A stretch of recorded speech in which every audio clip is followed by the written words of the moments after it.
Hello, everyone, and welcome to Real Estate Daily with the House Heroes. My name is Troy, and Monday through Friday, we go over all the latest news in real estate, housing, and the mortgage industry. Today is the 16th of May. It's Monday. Hope everyone had a fantastic weekend. Kind of felt like the first summer weekend of the year. Nice and warm out here in Southern California. Outside of that, had a great time. Hope you guys did too. Let's jump into the news. Very first article here is from Market Watch. Says the market is shifting. Here's exactly when three economists predict competition in the housing market will decline. Well, as we know, for the last 2 or 3 years, we've been getting multiple offers, sometimes 10, 20, 30 offers on a property. What we're starting to see now is less offers. So for several of the properties I have recently listed, I've gotten anywhere from 2 maybe to 6 or 7 offers on each one of those homes. So we're seeing it decline. And it's because, I personally think it's because interest rates are going up and some people are getting they're not being able to keep up with the mortgage payments because the interest rates raising. So they're just getting just out of the market. And so, but we still have all the dedicated people into the market, and we're seeing that over and over.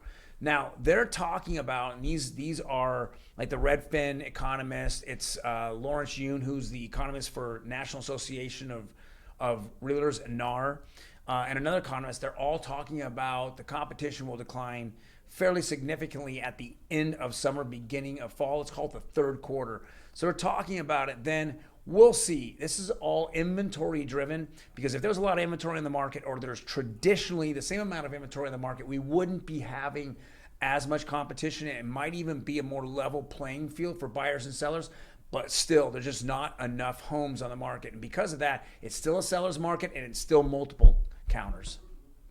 Next article also is from the Market Watch. It says mortgage rates held steady this week. Here's how to get the best rate on a mortgage. And I always tell people the best way to get a good rate on a mortgage is shop the mortgage, shop the rate, make them actually give you, closing costs. What are closing costs? Now, the fees of escrow, title can all be the same, but what is actually the fees that they charge you for a loan? That's very important. You want to know that and get it from several different sources, and make sure you keep that information. If you're whatever lender you're going to go with, make them, keep their feet to the fire, because a lot of people, especially now, will just say whatever they have to say and not care about it. And then when you get an escrow, then things change. Recently, I've been on the listing side of a property where the agent had called me up and said that the VA buyer was quoted one thing, given rates on something else, and then at the very end of the transaction, the CD came out with an entirely different rate. So nothing makes sense here, and it's just people that are mortgage lenders are more desperate now to get your business, And with that being said, make sure you shop around and you keep their feet to the fire. Next article is from CNBC, making it. It says interest-only mortgages may offer cheaper monthly payments at first, but there are major downsides. Well, interest-only means that you're not paying any principal down, but you're paying the interest on the property. Now, people will gamble on this particular loan, thinking that today interest rates will go up, and they'll go up and up and up, and I just want to pay the interest. I don't want to pay any principal. And then in 2 or 3 years, as we feel there's a recession coming on, then mortgage rates will then start going down. Traditionally in a recession, mortgage rates just go inch down, down, down, down, and then they can refi at that moment and then capture a better locked-in payment for 30 years, get a fully amortized loan. So that's one way of looking at things. If you're in a situation where more rates are so much higher and 30-year amortized loans are really killing you, then think about qualifying for this type of loan. Even if you can't qualify completely for a 30-year fixed, that might bridge you from now until when rates fall. Another article, CNBC, it says new technology maps wildfire risks to reveal real estate. This is becoming a bigger issue in real estate, flooding and fires. And because of all the issues that have happened in the last 2 or 3 years, they talk about climate change, other things. They're starting to get technology where if you're in a high fire zone, they want you to take precautions, or have the seller take precautions prior to the close of escrow. things like reinforcement, distance between you and the next door neighbor to, have mostly, trees or shrubs or things that are easy to burn on fire and to jump a fence, to have those down, even taking wood fences down and putting up cinder block or even vinyl fencing.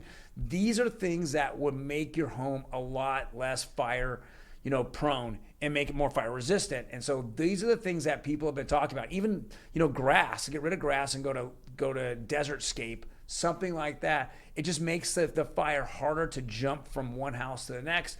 And that's how they're trying to map it. They're trying to map, many different things, area obviously being one. Number two, distance between homes. Number three, what type of greenery do you have around? You have fake grass, you have real grass, you have trees, plants, shrubs, what is predominantly in that area. And and this is what makes the difference between what you pay in insurance on a monthly basis and what you're not. And so keep that in mind. These are the things that are now being brought up and is going to add to costs in the future on purchasing a home and in your insurances.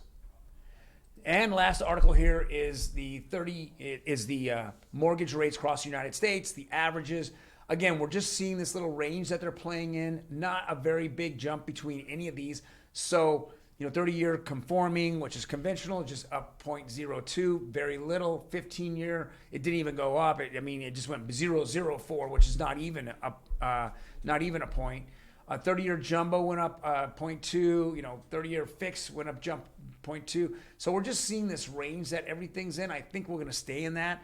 I think, again, as I have said before, I think that, the Fed raising rates by 50 basis points here in the next 3 weeks has already been baked into this. So I think we're going to stay here for a little bit. But the news of what the Fed is going to talk about after they raise rates by 50 basis points in June is going to then determine what future rates are through the summer. So keep that in mind. That's what I'm predicting, in my opinion. And I would definitely take a look at that if you were looking at having some type of, I'm going to purchase a home in the next 2, 3, 4, 5 months. Well, thank you guys very much for joining me. If you like the content, hit the like button. Otherwise, hit that subscribe button, and you can subscribe to our channel. Keep this channel growing. And then if you want to get notified when we actually drop these, hit the notification button, and we will notify you, or you'll get notified through YouTube. Otherwise, guys, have a fantastic day, and I will see you tomorrow on Tuesday.